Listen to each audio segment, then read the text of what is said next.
I'm taking the spacious 12 tatami mats room. Callista excitedly claims, causing my brother-in-law to express his dissatisfaction.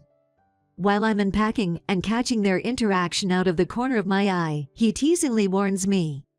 Hey, even if you don't like it, don't say a word, okay? Oppose me, and it's divorce time, haga. The two of them, oblivious to the secrets of this newly built house they are so excited about, appear pitifully joyful to me. Unable to watch any longer, I decide to reveal a shocking truth to them. My name is Abby. I'm 35 years old, an illustrator. I have a twin sister named Barbara. She, too, is an illustrator and also works as a comic book artist. Between my illustration jobs, I also work on a different project. This could be considered my main profession, but my passion lies in illustrating, so I refer to that as my primary job. Barbara and I are identical twins. So identical, in fact, that even our parents can tell who's Abby and who's Barbara. We were such perfect identical twins that it caused confusion, much to our amusement. Back in the day, we used to play pranks, like switching places for tests or challenging adults to guess who's who. However, after being severely scolded by our father, "You weren't born as twins to cause trouble for others," we stopped causing trouble. Seeing our parents' saddened faces made us realize the wrong in our actions. Since then, we haven't used our twin identity to hurt anyone. A sign of our maturity. While Barbara is married, I still remain single. I'm cautious about viewing men romantically, whereas Barbara tends to fall in love easily. Because of this, she often ends up with the wrong guys, coming to me in tears after each breakup. But her current husband, Liam, is genuinely a good person, understanding of both her personality and her career, and he cares deeply for our family. Barbara spoke of him with joy, having met him through a friend, charmed by his sincerity and kindness. Liam has a daughter from a previous marriage named Callista, whom he took custody of after his ex-wife pushed her onto him. A phrase that initially made me feel disgusted. How can you say pushed onto you? She's your precious daughter, isn't she? You're right, she's my precious daughter, more important to me than my own life, but Callista is a girl, and due to my job, I often have to travel, leaving the house empty even if we were to live together. Plus, being a man, I thought it would be better for her to be with her mother than me. I believed she'd be happier feeling loved by her mother than feeling lonely with me. At that time, I lacked confidence in raising her alone. As my brother-in-law shared his complex circumstances, distorting his face, I bowed my head in apology.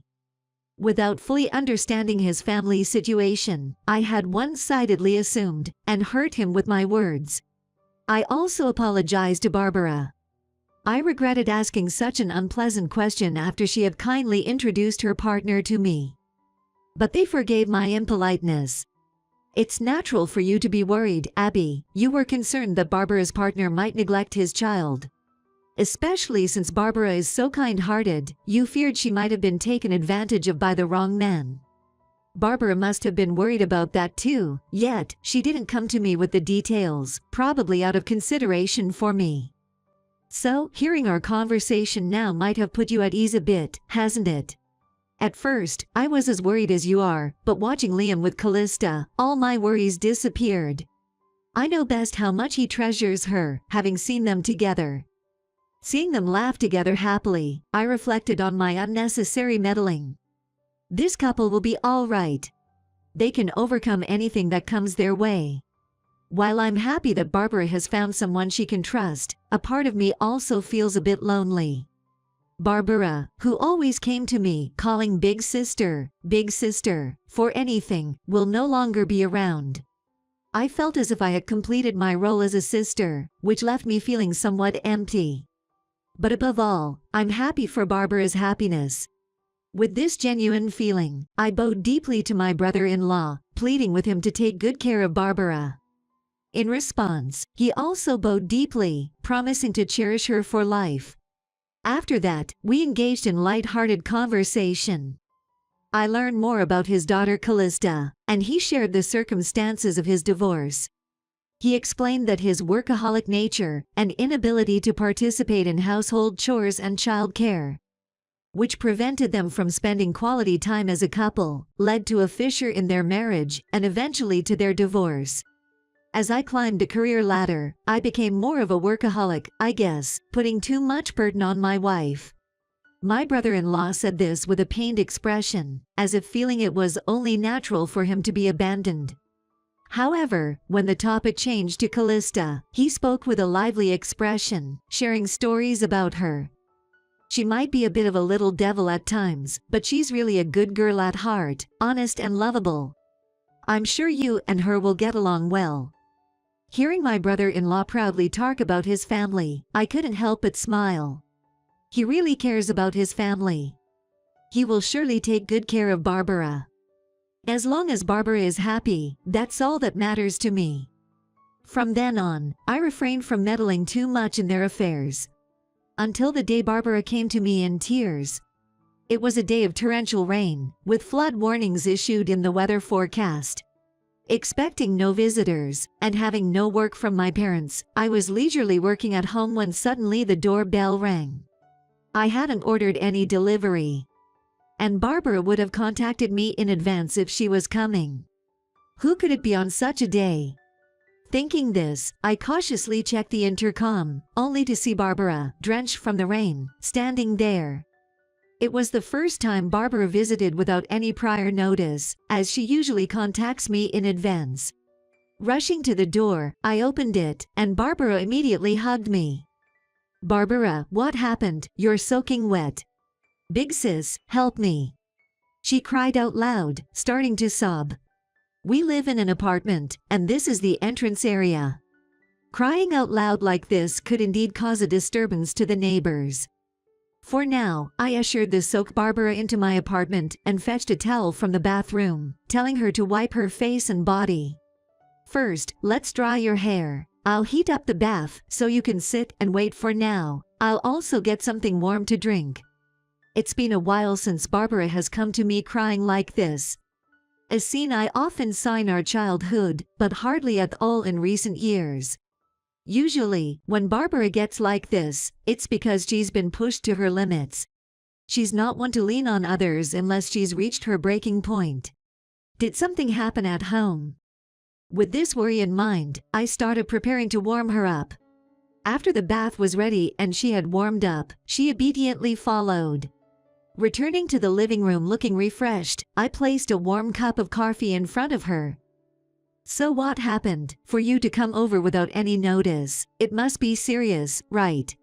As Barbara calmed down with the coffee, I gently asked her this. Hearing my question, tears welled up in her eyes again, but she explained her situation, trying to hold back her tears. "Actually, Liam has been acting strange lately." Her expression was grave, and upon closer inspection, she looked exhausted, as if worn down. Since moving in with my brother-in-law, Barbara had been balancing housework and her job. Callista is still in high school, requiring quite a bit of care. Barbara, who works from home, told me she was left to handle most of the household chores. Given what happened with his previous wife, I expected to do the housework. But I've been pushed to take on all the tasks, and it's gotten to the point where I can barely keep up with my work. From preparing daily lunches, to washing sports uniforms, to arranging school materials. It seems like it's been quite busy for Barbara, who's never raised a child before. However, she initially tried her best, thinking it was her duty as a wife. But as the days went by, her household tasks, imposed by my brother-in-law and Callista, increased. At first, it was just the usual household chores any wife does, but gradually, it included preparing for Liam's work, Callista's school, and even ended up with commands for shopping, massages, and fetching things. They looked down on Barbara for her work from home, with my brother-in-law even resorting to emotional abuse, claiming he's the one supporting her. In lieu of contributing financially to the household, obeying my brother-in-law and Callista was a must. Opposition meant immediate divorce. Thus, using threats, they manipulated Barbara, driving her into a lifestyle where she felt cornered. At first, I thought Callista was a good, obedient child, but around the time Liam started saying those things, she began treating me more like a servant. Forgetting even the slightest thing for school preparation would lead to her sarcastically complaining. And she would grumble about the taste of my cooking daily. Barbara painfully shared that any appreciation for what she did was only in the first few days after getting married. When she asked Callista to be more reasonable and do a bit more for herself, she was met with a cold stare and scolded. "You work from home, and you're giving me tasks, right? Why is that? Dad's busier and has it harder, so why do you look like you're the one struggling? I can't believe it, aren't you being supported by Dad?" The night she was talked to like this, Callista reported it to Liam, and Barbara was showered with his wrath. Since then, Barbara never said anything to Callista, scared of being mentally cornered again if it was reported to Liam. Our work as illustrators is affected by how we're feeling daily. Whether our pen flows smoothly or not is largely influenced by our mental states, and sometimes, we may not be able to draw for a week. Because of the days spent frightened by Liam's scolding, Barbara was scared to pick up the pen. Unable to produce satisfactory work, she ended up inconveniencing her clients, she told me through tears. From then on, Barbara continued her days enduring the situation, fearing such a life. She made Callista's lunch without fail every day, even though she didn't want to. And she prepared everything for Liam's work, always watching their moods so she wouldn't get scolded. But neither Callista nor Liam showed Barbara any gratitude, instead, choosing to nitpick her work. "Why is my lunch mostly just frozen food? I'm pretending at school that I make my own lunch, so you need to help me with that. If they find out it's frozen food, I'll be embarrassed at school, I'll be left out. The dress shirt isn't ironed properly, can't you even iron properly? My previous wife could have done this perfectly." The Liam I met before marriage was a completely different person. I thought Callista was a truly diligent and kind child before she and Barbara got together. But opening the lid in this way revealed a total mess. It felt like the whole thing had been a scam, and I couldn't hide my shock at her story. What should I do? I'm scared to be with them. I hate going back to that house. Seeing Barbara cling to me crying, I felt a surge of anger. Unforgivable. To treat my dear sister like this, using her as a stress relief punching bag, I absolutely couldn't forgive them. I gently hugged Barbara, stroking her hair to comfort her. "It's okay, I'll definitely help you out. No matter what it takes, I'll separate Barbara from Liam and protect her from those demons." But how to do that? I wondered if there was anything I could do to help Barbara. Then, my eyes coincidentally fell on an elementary school album. It was around the time we got scolded by our father for a prank, close to our graduation. And there were several photos of the pranks Barbara and I had pulled. Recalling such nostalgic events, I unexpectedly proposed my plan to Barbara. "Barbara, do you remember the body double strategy we used in elementary school?" "I remember, but what about it?" "Let's do it. You and I switch places, and for a month, I'll live in that house as you. In the meantime, you can go back to our parents' house and explain things. You want to end things with that man, right? But, if Liam and the others find out we've switched, who knows what they'll do to you. I'll be fine, there's no way we'll get caught, but I need your resolve for this. You're probably going to end up divorcing. Are you ready for that? Are you prepared to leave him?" I advised Barbara to think about herself as she worried about me. It was a plan concocted on the spur of the moment. Barbara couldn't respond right away, asking for some time to organize her feelings, and we parted ways for the day. However, after returning to her enslaving life, her anger seemed to reach its limit. And she later contacted me wanting to go through with the plan. With a major event coming up in a month for me, the timing seemed perfect, and we set our plan into motion. Leave the rest to me. While Liam and Callista were away, I swapped the necessary items, and Barbara went back to our parents' house. I cancelled my lease and began living as Barbara's body double. Within this seemingly long but short month, I aimed to gather evidence to favor her in the divorce, and show those two a piece of hell. They had hurt my dear sister. I wouldn't let them get away with it. As I was filled with determination, that night, an incident suddenly occurred. Hey, what the hell is this? What's with the thing in the bath? It happened while I was having dinner with Callista, having finished preparing the meal. Liam, who usually takes a bath as soon as he gets home from work, found the bath I had left heating with the lid on. It's just the lid. I didn't know what time you'd be home, so I left it on to keep it from cooling. Since I was using Barbara's phone, there was no worry of missing any messages from him. I couldn't understand what was so upsetting about having heated the bath and put the lid on it. Are you stupid? It's obvious you should heat it right when I get home, and not put the lid on. How many times do I have to tell you I'm going straight into the bath? You're useless, trash. His overreaction left me dumbfounded. Was Barbara being berated like this just for a small mistake in preparing the bath? And what's this about right when I get home? Like I know when you'll be home. Thinking this, I managed to smile and simply responded, sorry about that. You're weird today, what's up with that? Callista, watching my behavior, suspiciously commented. Nah. Usually, when Dad yells like that, you freeze up and can't do anything. What's with that smile? It's creepy.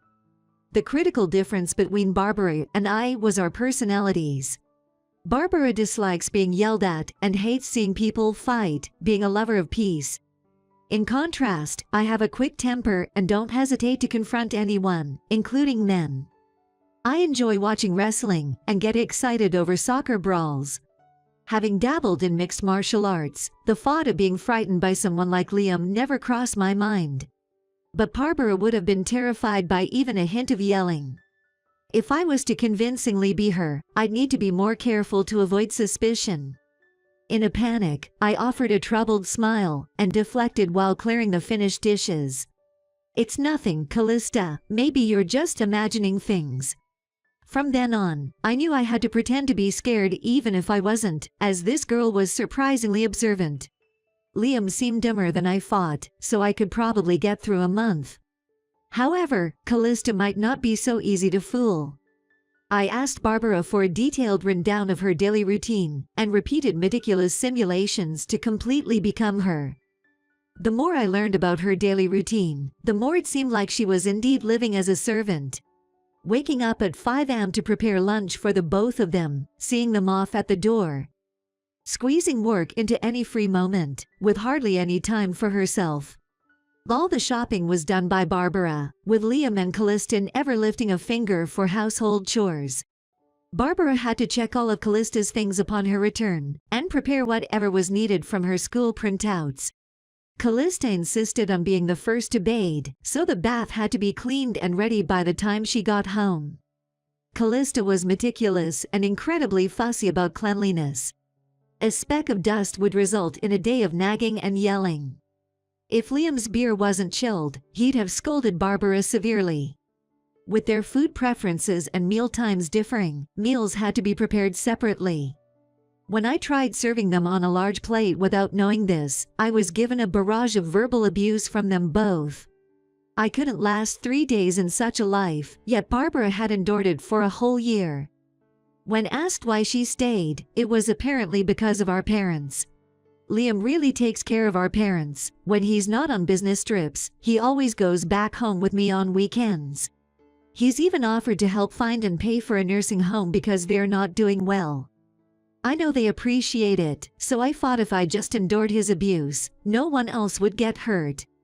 Liam's salary was over $1 million, and he was aware that Barbara had been living with and caring for our parents in their cramped apartment. He offered to look after our parents in exchange for Barbara's compliance.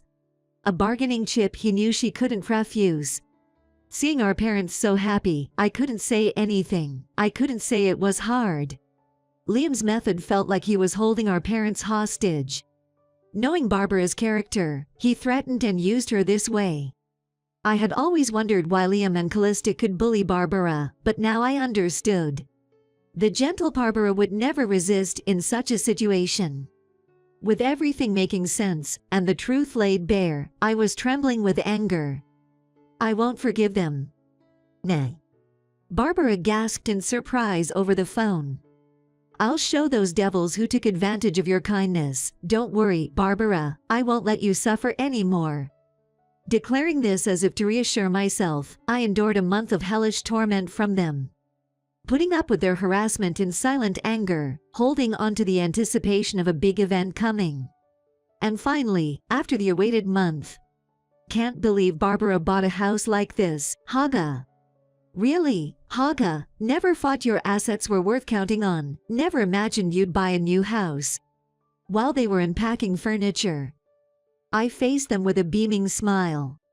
I wanted to surprise you both as a thank you for everything you've done for me. Even with my sarcastic tone, those two fools didn't catch on. They seemed more curious about the new house we were in. Looking around as we unpacked. This house was contracted before I cancelled my previous lease, without consulting them, which initially enraged them.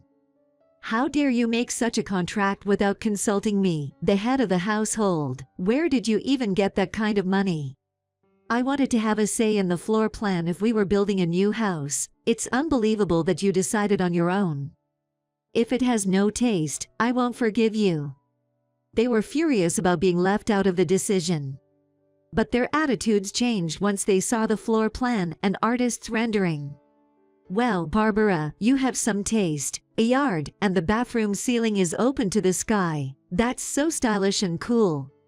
The location isn't bad either, and it'll shorten my commute to work. It happened to work out that way, not that I did it for him. But if they want to misunderstand it that way, it suits me fine. Pretending to be proud, I bragged, "Aren't I great?" and started on the remaining tasks. Surely, they never thought Barbara had such a significant amount of money. Liam, having his own wealth, never bothered her about money. In fact, he ordered her to earn her own for her needs, looking down on her income. They must have been shocked to find out she had such a large sum. They're probably thinking of ways to take advantage of it now. But I won't let that happen. Today marks the end of this hell-like living situation. Hiding my joy at finally being able to free Barbara, I fought to keep my excitement in check. Oblivious to my feelings, Liam and Callista excitedly started discussing who gets which room. I want the large 12 tatami mats room. That's not fair, Callista, I wanted that spacious room too. They mistook it for their home, getting carried away on their own. Watching them, I couldn't help but burst into laughter, which made them glare at me as if to say, "What's so funny?" What's with the sudden laughter? Creepy. You think it's funny that I'm not in that room, right? Dad wouldn't fit in there, so you just had to laugh. No way, Barbara is, after all, my wife, right? She wouldn't dare oppose me. Haga, oppose me, and it's divorce. Haga. Laughing at their naive remarks, I finally showed my true feelings. You both have been misunderstanding something from the start. Nay. This is my house, not yours. What are you talking about? Have you finally lost your mind? I'm perfectly sane. I can't fathom why you two think you'd be living here. Why, it's only natural for a husband like me and our daughter Callista to live together. Nah, I'm single, though. Who have you been mistaking me for all this time? Haga. At my words, they looked at each other in disbelief, unable to grasp the situation. Right on cue, a car pulled up in front of the house, and Barbara, along with our parents, stepped out. Big sis, congratulations on the new house. I've heard everything from Barbara. Hello, Liam and Callista. Barbara, that's Abby over there, isn't it? What's everyone talking about? Liam and Callista looked utterly bewildered, making the situation comically awkward. Glancing around in panic, sweat beading on their foreheads. Our parents and Barbara watched them with icy stares. Not knowing which one is your wife, Liam, you're surprisingly foolish. No eye for women, huh? At that moment, I let down my hair and removed my glasses, disguising myself until now to make it harder for them to notice the switch. Standing next to Barbara with a defiant smile, I revealed everything about our plan.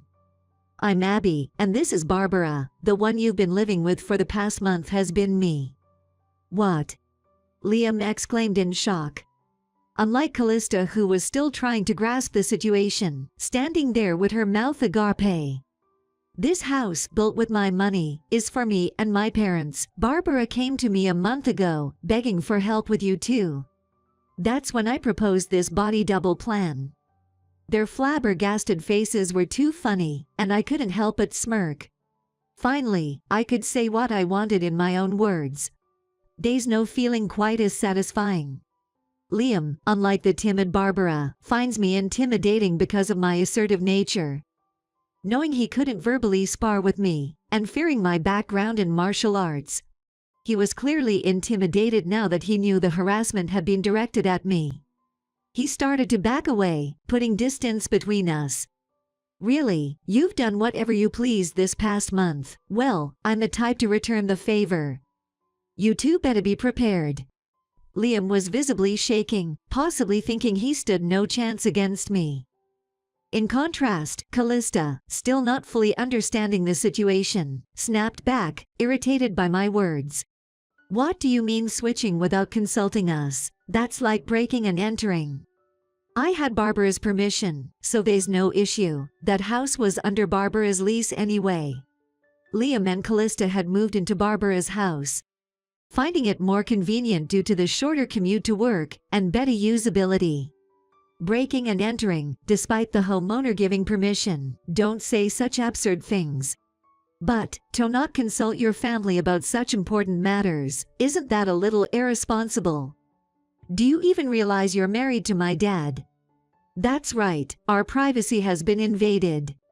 Influenced by Callista's stance, Liam tried to muster a rebuttal despite his fear. Meeting his gaze sharply, I pulled out my phone to show them a particular video. If you're talking about invasion of privacy, what you've done to date is nothing short of violating human rights, isn't it? I showed them the footage secretly recorded by hidden cameras, documenting their past misdeeds. The recording not only captured verbal abuse but also instances where objects were thrown at me, barely missing. Realizing they were at a disadvantage, the two became aware of their predicament. What, you were filming us? That's a crime. Don't be ridiculous. Barbara set up the cameras for security in her own house, so there's nothing illegal about it, Haga. But doing that without consulting us at all, what does that say about you as a person? You're one to talk about ethics. Hearing Liam's words, I exploded in anger, my shout intimidating enough to make them flinch.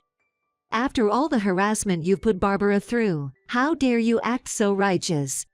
And you approached Barbara because you were after our parents' inheritance, weren't you? The next footage I showed was of Liam and Callista smirking and speaking when I wasn't around. So, when are you divorcing her? I wanted a younger, prettier mom. Can't help it, she's worthless, but the land her parents own, that's worth a lot. I've checked with a real estate friend, just selling that parking lot could bring in a significant amount. Liam's goal had always been our parents' inheritance, pretending to care for them to elevate his own status. Our parents had carefully managed the inheritance from our grandparents, living on and maintaining the property.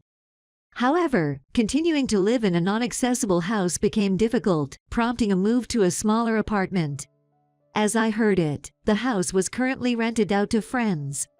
Our parents were furious upon discovering the ulterior motive behind Liam's help. After they were briefed on the plan, they insisted on coming with Barbara to confront them. We've been under your care for so long, only to find out about this. We've been taken for fools, good thing we never touched the money you sent. My father said coldly, placing a large bag in front of Liam and Callista.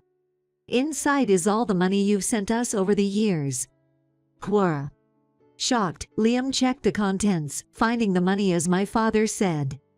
My wife and I lived without touching that money, planning to return it to you after we pass. As instructed by a lawyer friend of ours. And sure of how long we could stay healthy. We entrusted a lawyer friend to hold our will, updated annually. How dare you do this to our daughter? We will never forgive you for hurting Barbara. Intimidated by me and my father's condemnation, Liam and Callista looked around for an escape.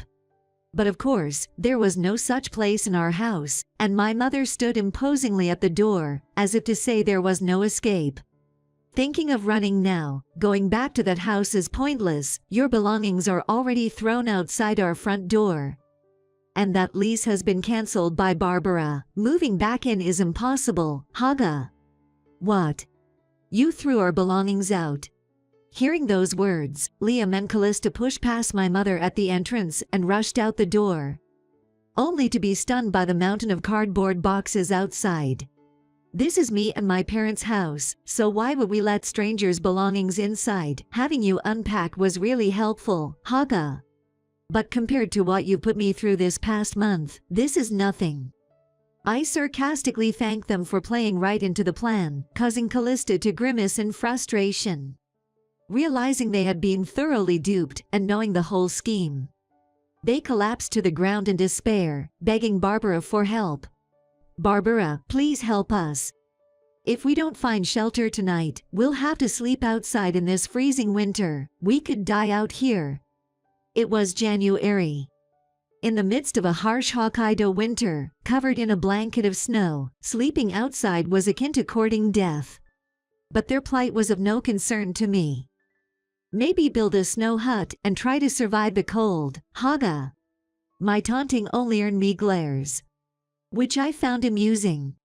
Realizing arguing with me was futile, they turned back to Barbara, clinging to her feet and crying. Barbara, however, didn't even look at them. Her face downturned, silent. Despite her inherently kind nature, had she changed her mind, feeling pity for them? Just as I was about to ask her what was wrong, Barbara lifted her head, her gaze harsh as she coldly rebuked them. I have no intention of associating with people who have tried to ruin my family. I want a divorce from you. I've recorded everything, including the harassment. Expect a demand for alimony too. Shocked by Barbara's retort, something they never expected from her, Liam and Callista were at a loss for words. It must have been the first time Barbara ever spoke to them in such a stern manner. Her breath heavy with emotion. Moved by her newfound strength, I couldn't help but laugh with pride. Well done, Barbara, that's the spirit. So, be prepared. You've caused my dear family so much pain. Forgiveness is out of the question. There's no apology that can make up for this. Completely demoralized by my words, they were in tears, visibly shaken. Successfully separating Barbara from Liam and Callista, they attempted to reach out to her for help but were turned away by my father and faced with a lawyer for divorce proceedings. Thanks to the excellent lawyer recommended by my father, the divorce went through, and alimony was duly claimed. Since then, Liam and Callista have been forced to leave town. In a small community, word spreads quickly. Their bad reputation became well known. I heard from Barbara that Callista was rumored to be trouble at school, making it impossible for them to stay in town. Having cut ties with them, our family now lives happily and peacefully. Barbara has moved in with us and has flourished as a successful comic book artist, finding fulfillment in her work.